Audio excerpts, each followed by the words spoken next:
No slow lanes. Do not lock knowledge in chains.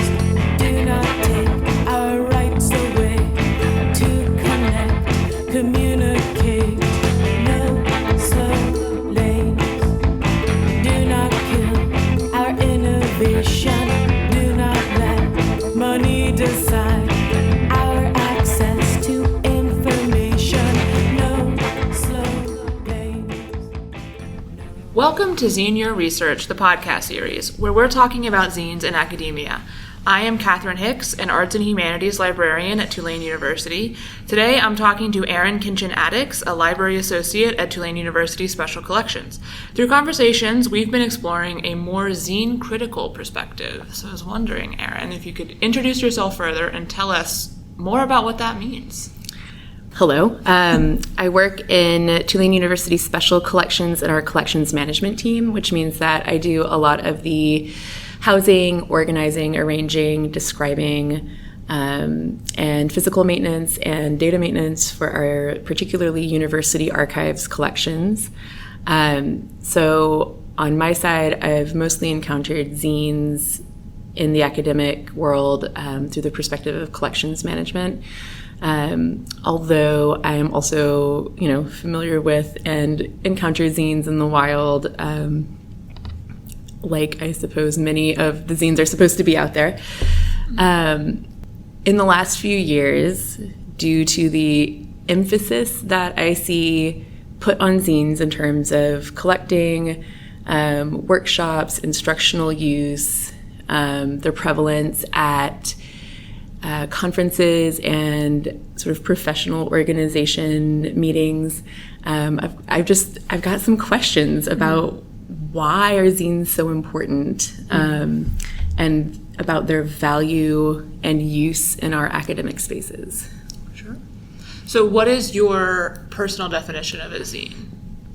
So to me, a zine is a self-published, self-produced small publication with an intent of either expressing or informing a personal viewpoint. Oh. Yeah. So what was the emphasis on self-produced?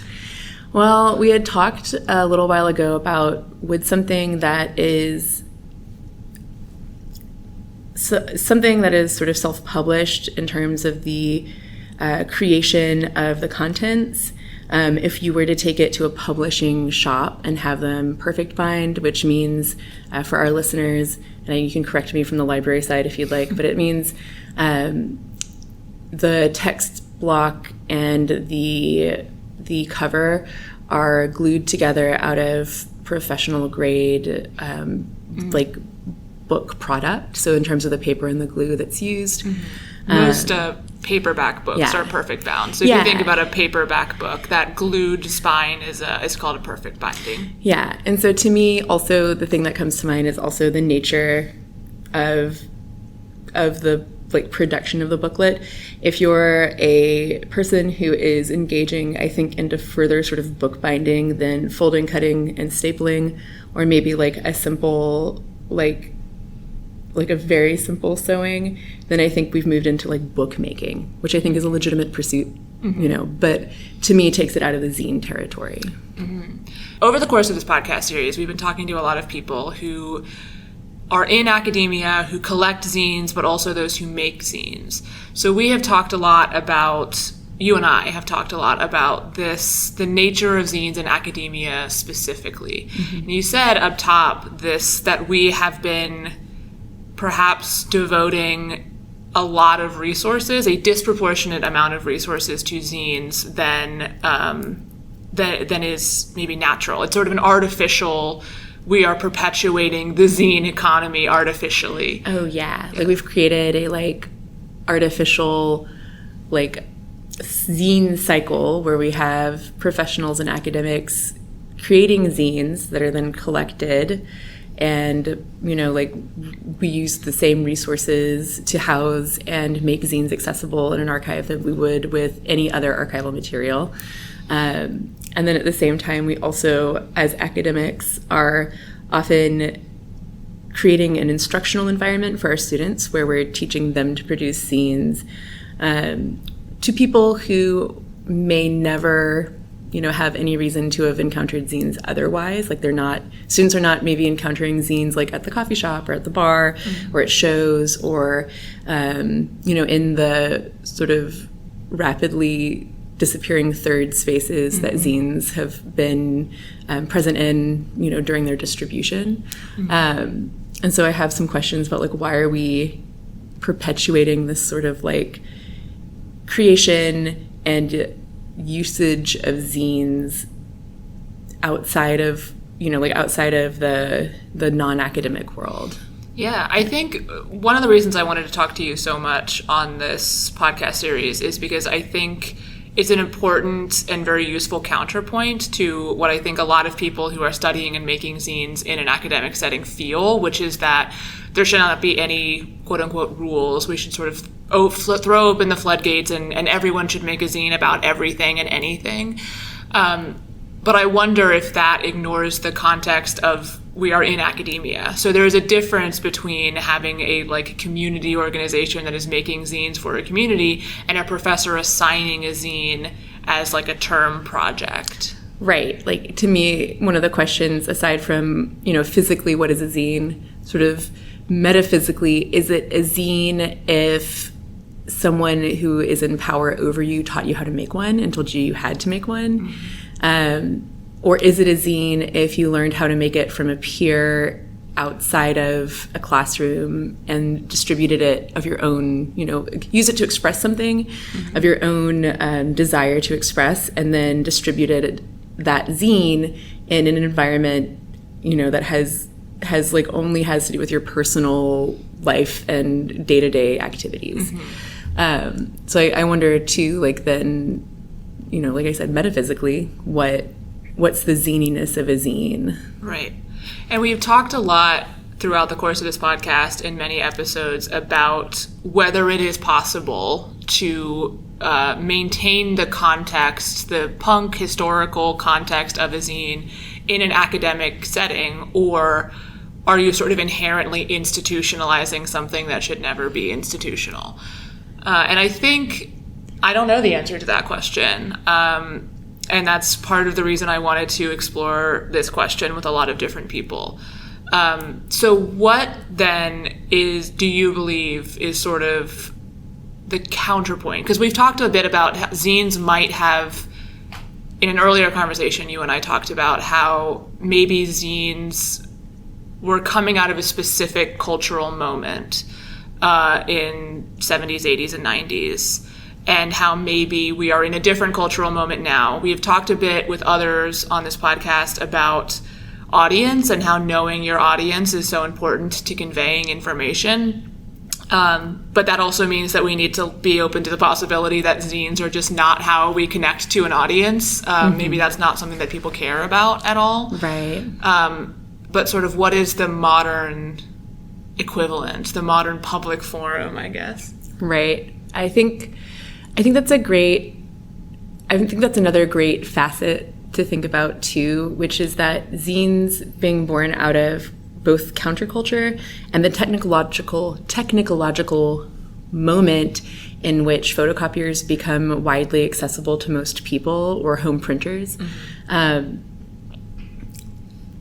I think that both that counterculture movement looks different now, especially if you're thinking about youth counterculture movements, as well as the way that we use technology. And I think for probably most youth, counterculture or not, when they think of how they're going to disseminate a message, they're thinking of social media, they're thinking of podcasts, they're thinking of digital performances that can automatically reach people all over the United States or the world. And I think that they're not thinking about the creation of a zine, of collaging or drawing or writing out what they want on their zine format piece of paper, photocopying it. The handcraft portion of it, I think, is not maybe being explored as much by youth today. And while like while I kind of have questions then about like the authenticity of a zine and its or a zine, the definition of a zine as attached to its authenticity as it comes out of like the counterculture movement, a youth movement, a hands-on sort of lo-fi craft movement. When we get to the point where we have, like a graded rubric for a zine, or we're learning to make zines, but we're not we're teaching students to make zines, but we're not exposing them to sort of the wide range of expressive zines. If you're not encountering a lot of zines in the wild and then you're taught to make a zine, I just have questions about whether that steals like the authenticity of the zine away from the zine. In the same way that I question if you're a book artist or a professional and you're making a zine with the intent that it is now like a collectible item, like that is not being left at a coffee house or not being sort of like sold for a nominal fee, at an art house or something like that. I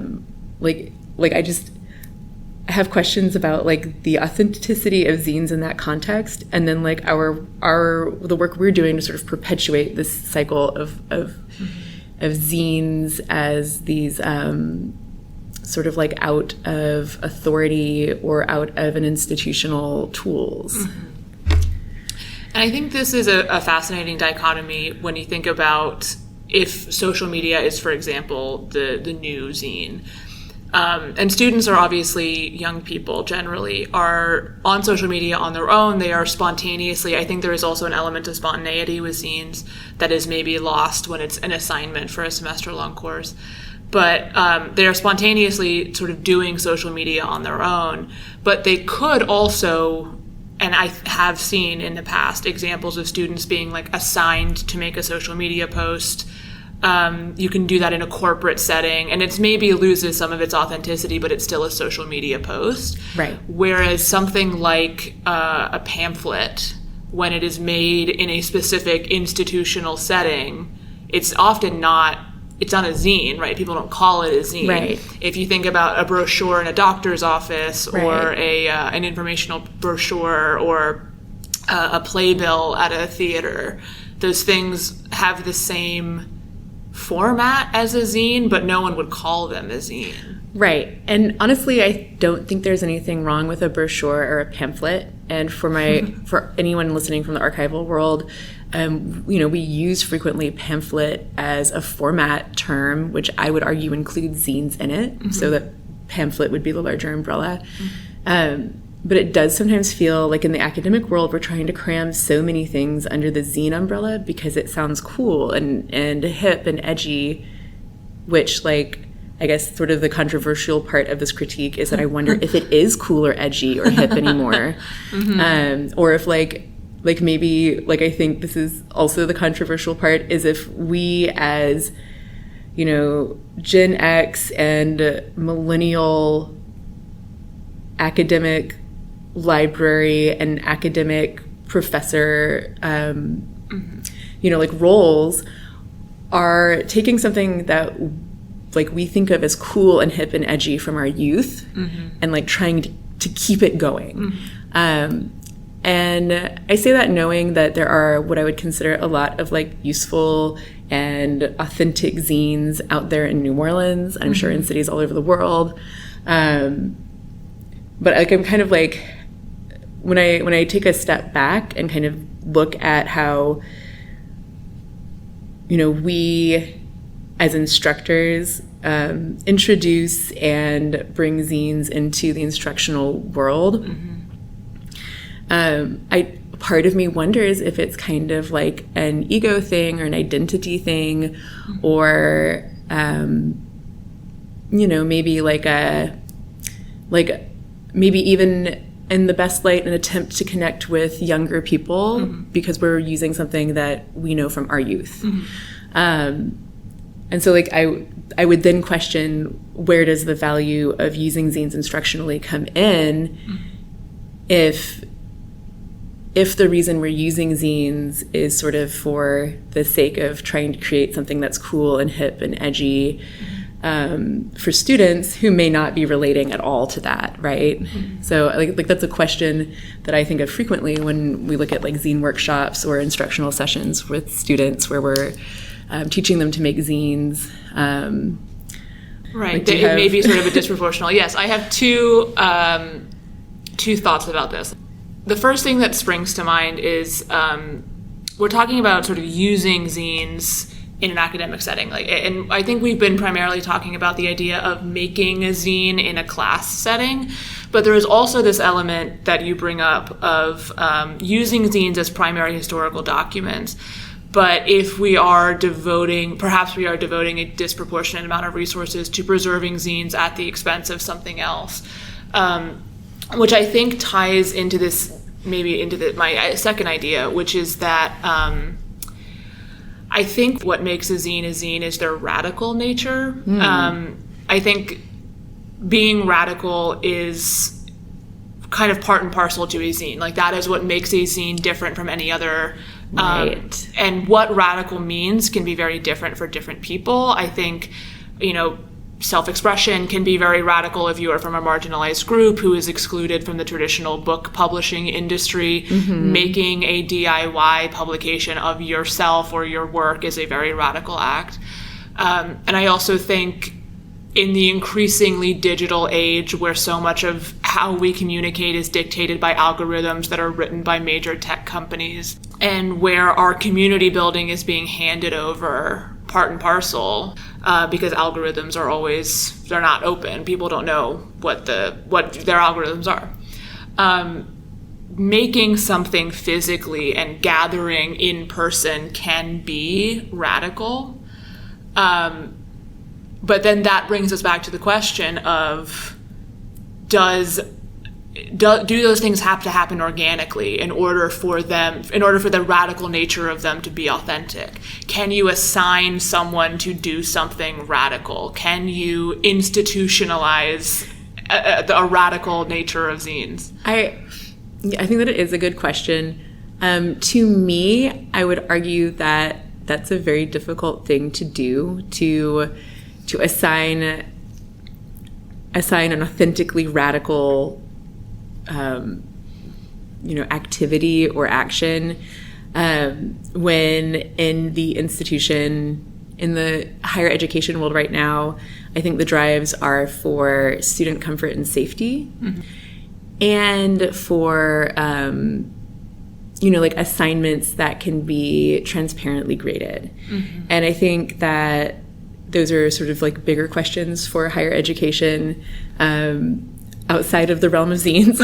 I wonder, and I don't have the answers to this, if it is just an instructor introducing the idea of zines and showing a student how to make one, and then having a student sort of make one on their own. That's, of course, one thing.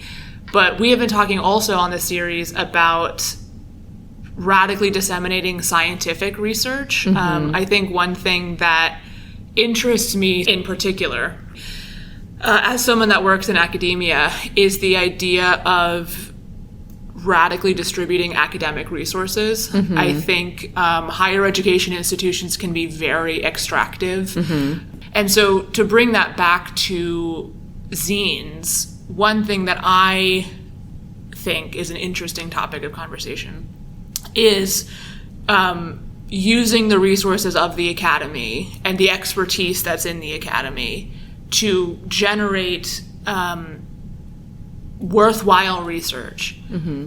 And then using zines as a way to disseminate them back into the community that they are extracting from, that they exist within. Right. And so we've talked about this before, and something that I've thought about in since those conversations and with those conversations is that the question that I come up with to counter that is, if the zines are not being made by people who are either in or familiar with those communities, mm-hmm. First of all, do we even know if a zine is a useful way of disseminating information within that community? Mm-hmm. And two, if a zine is not being made by people with the cultural competency to to communicate appropriately or communicate in a way that a community will receive, be receptive to, and actually engage with. Like, is we don't know if zines are the format for that. We are assuming they are because we believe that we would be interested in seeing a zine. And I think we have this idea that like that a zine, which usually has some sort of like lo-fi aesthetic to it or handmade aesthetic, will stand out against the more sort of professional, like PR produced brochures and pamphlets that you get from an institution at the doctor's office, like you mentioned. And I think that while it's true that zines stand in contrast for that way, I would need to see some sort of any kind of information that suggests that having those zines available is actually a worthwhile pursuit for disseminating information. Especially if we are in the institution who we've like created, in this conversation, we're clearly sort of creating this distinction between the people in the institution versus the communities around us. So if we in the institution have decided that zines are helpful and we're making them and spreading them around, I would say that you'd have to be very careful to make sure that those zines are actually things that community members would want to pick up, would want to read and engage with, and to understand if a zine is something that would be accepted as a factual, like a source of fact. So like, would a zine be accepted as a source of fact if it is in contrast to these sort of more professionally produced brochures and pamphlets? It's like, I don't like, so like that would be my question. Like, do we have that information? Are we being culturally competent when we come in and we're like, zines are the answer, Right. Like, well, yeah, people love zines. Trust me. Yeah. I think that's interesting for a lot of reasons. One, I think when I talk to students about turning their research into zines, one of their first questions is often like, do I put a bibliography on the zine? And what I tell them is there are no rules with zines, so you can take what you want and leave the rest. So if there is research where having the Tulane name on it lends an air of authority that might make someone listen to this zine over, say, the wellness influencer on their TikTok, then that's a reason to leave it there. And the same with a bibliography. Like if a bibliography having formal APA citations or whatever lends your zine the air of authority, it is all about understanding your audience. How do we do research that I do believe is worthwhile to pursue in a way that is giving back to these communities? And I don't think there's a silver bullet. I think the fascinating thing about zines is that they are such a specific cultural object, right, that have a specific context. So if the answer is zines, then let's do zines, but also let's keep in mind that there are other, like, I don't know, what if doing a puppet show in the park is the more appropriate way, and that can we be a little bit more creative? Can we rely on both old ways of doing things like zines, but also be creative and think of new ways? The things that you've brought up in past conversations about why zines can be useful for disseminating information, I would agree with. There's a low barrier to getting that information. You don't need electricity, or you don't need a cell phone or a computer in order to access the information. It is right there. They can be made at a low cost and distributed, for free. And often a zine is presented in a way that's like eye-catching and less intimidating perhaps than, like an official doctor's brochure, which always are like slightly terrifying, like your foot health and right. And like, I don't think that is helpful in certain contexts. I think to your question about like what could make the academic research cycle less extractive, I would always question, like, are we including community members at high level decision making? And are we including community members in the sort of resource dissemination, or like dissemination of the resulting, like if we have some sort of resulting process or successful treatment or, like some sort of successful workflow that comes out of it. Like, are we involving community members in that? And for that, like for full transparency, my undergraduate degree is in anthropology from an applied anthropology department. And so like those are the questions we ask when we're approaching any sort of research project. The question is, are we including people from the community? And are we creating something at the end that is useful to those people in a way that is using their, like, the community's own cultural understandings and practices to like move forward? Yeah. One book that has been really useful to me when thinking about zines in an academic setting that doesn't have anything to do with zines is called Research is Ceremony by Sean Wilson. He's an indigenous scholar who, indigenous person and scholar, not scholar of indigenous studies, but the whole book is about using an indigenous paradigm for thinking about research and research dissemination. And he talks about this idea in anthropology of reciprocity, that one like box to tick when doing anthropological research is making sure that you are reciprocating the information back into the community. But from an indigenous perspective, he brings up that so often it is like these academics have built a database for researchers and also maybe given the indigenous people access to that database without thinking about how and why the actual community might want to engage with that information. Right. So I think about that book a lot, and I think about his ideas of audience and making sure that you are not just disseminating information in a way that makes sense to you, but disseminating information in a way that is useful for your audience, which of course takes understanding your audience in a really fundamental way. Right. Is it less about reproducing information to an audience, but also thinking about ways to support the community, coming up with... Right. And so for that, I kind of have these two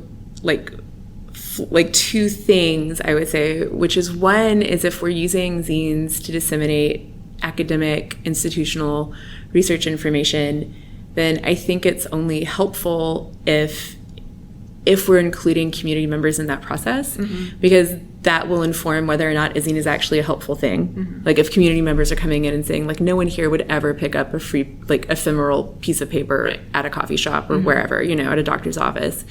And if they did, they certainly would not like abide by like advice in it. Or if they came in and were like, that sounds like something that would really work, well with us. And then the other question is, are we having people from those communities make the zines? Like, are we bringing in people and saying like, through the process of being involved in this project and this research, you are now experts on this community issue, or you were experts on this community issue, and now we've done like this whole research project about it, and like this is your chance to share back into your own community with your own words and your own zine design, like what people need to know. And then for the academic instructional side, like if zines are an avenue to like a needed avenue for self-expression for students, or if allowing zines as like one in a selection of assignments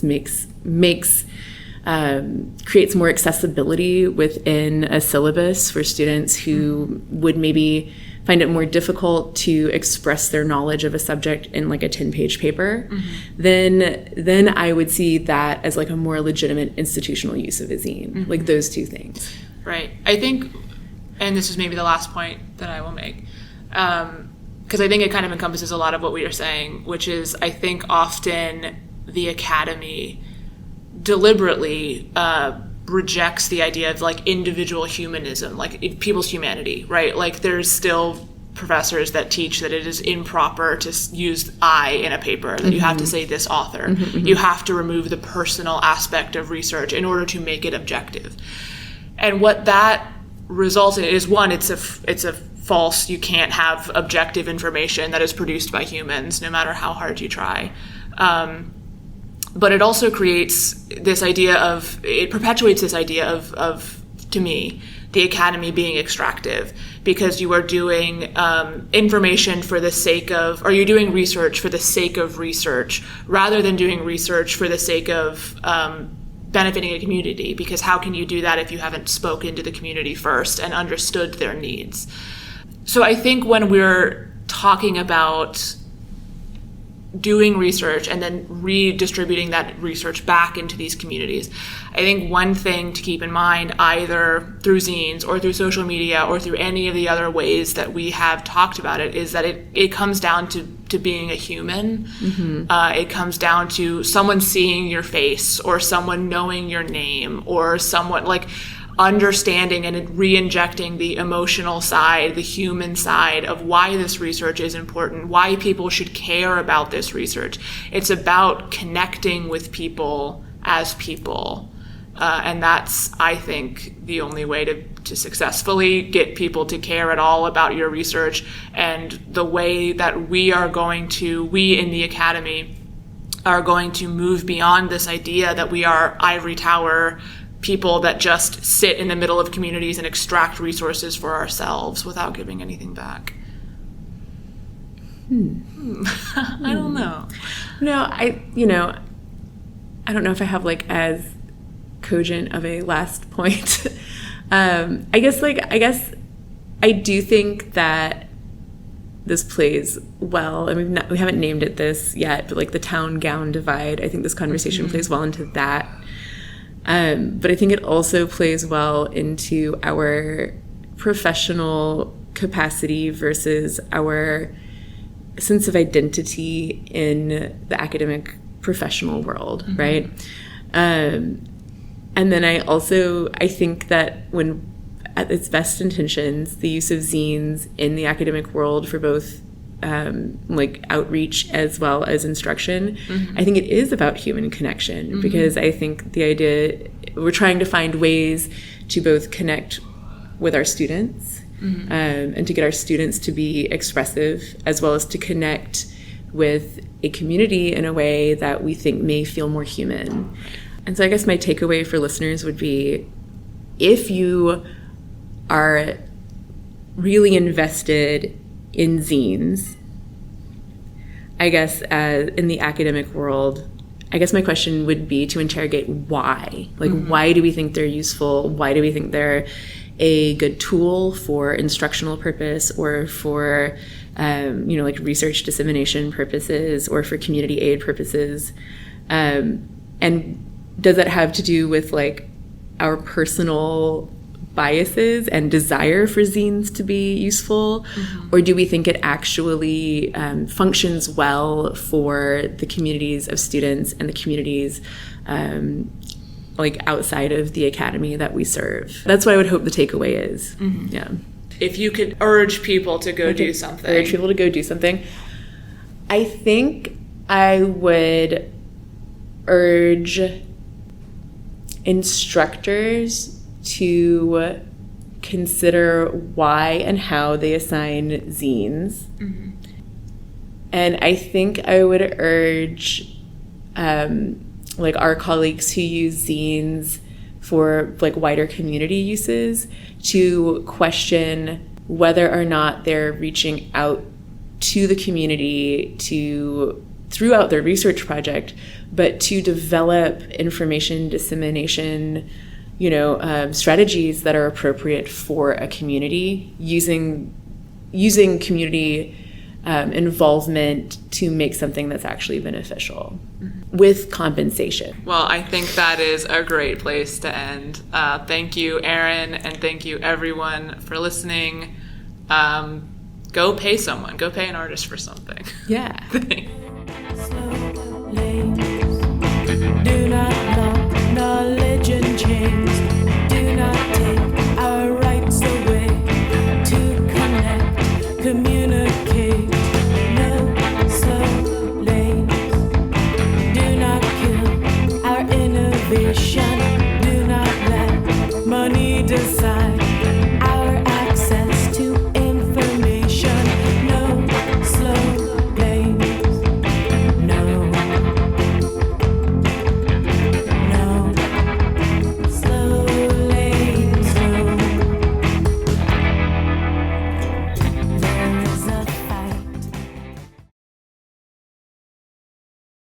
In opposition to literally Everyone else. What can I say? I'm a bit of a radical. You'd just be like, everyone take a sip now. All of our listeners at home. Yeah, we're all doing this together. It's a social. Drink if you've never made a zine. If you have concerns, critiques, or questions about this podcast, go ahead and make a zine about it and send it in. I will review and reply in kind. Sincerely. Yes.